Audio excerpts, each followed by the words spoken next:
very late. I've had life going on, but after almost a month, here is my ranking of all 10 Planet of the Apes movies. Last place, beneath the Planet of the Apes. Out of all of the old school Planet of the Apes movies, this is definitely the one that is the most dated, and not to mention the weirdest. Because you have this cult that literally worships a bomb, and there's some allegories for the Vietnam War. Overall, the movie is just weird. Number 9, Planet of the Apes from 2001. The original Planet of the Apes is so perfect and iconic, it doesn't make much sense to remake it, but Tim Burton sure tried. Unfortunately, anything that was interesting about the original is not here. The shocking twist ending of the original in this version is turned into a bad parody by ending on a pun. The slow burn and world building is all sacrificed to make this an action film. Number 8, Battle for the Planet of the Apes. I think this film was a great way to end the set of the original Planet of the Apes movies with some great character arcs, and though it looks a bit low budget, I think it did what it could with what it had, and I think on a story level it brought a satisfying conclusion to the war between the humans and the apes. Number 7, Escape from the Planet of the Apes.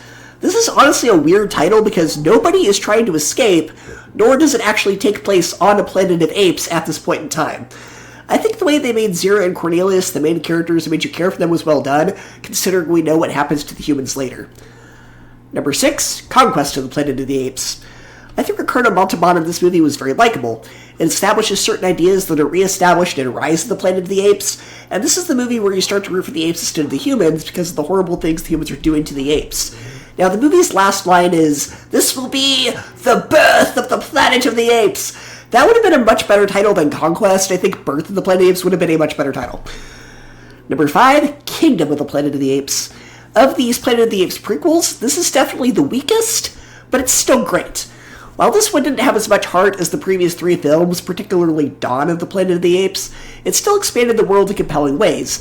The villain is one of the best in this franchise, and the new main character, while he's not as interesting as Caesar, is still well done.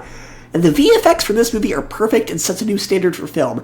This, along with Dune Part 2, are very likely going to be nominated for Best Visual Effects at the Oscars next year.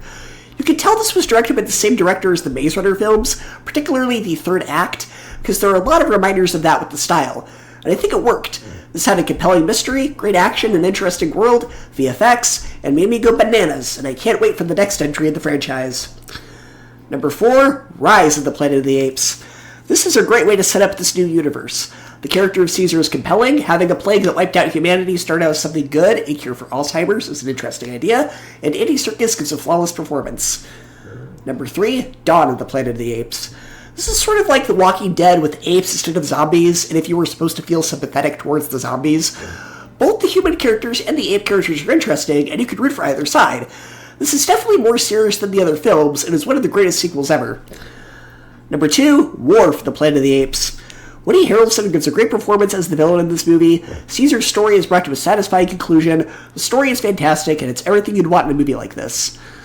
And coming at first place is the original Planet of the Apes from 1968. It's absolute perfection. It's a slow burn movie, but the payoff is totally worth it. I went into this not knowing the twist ending, and when it happened, I had to reevaluate everything I just saw. And even years later, even knowing what the twist is, it still holds up. It's set a new standard for filmmaking with the ape costumes. It's dramatic, it's got some humor to it, it has a great story, and Rod Serling was one of the writers of the screenplay, which makes sense because this feels like something that could happen on a Twilight Zone episode.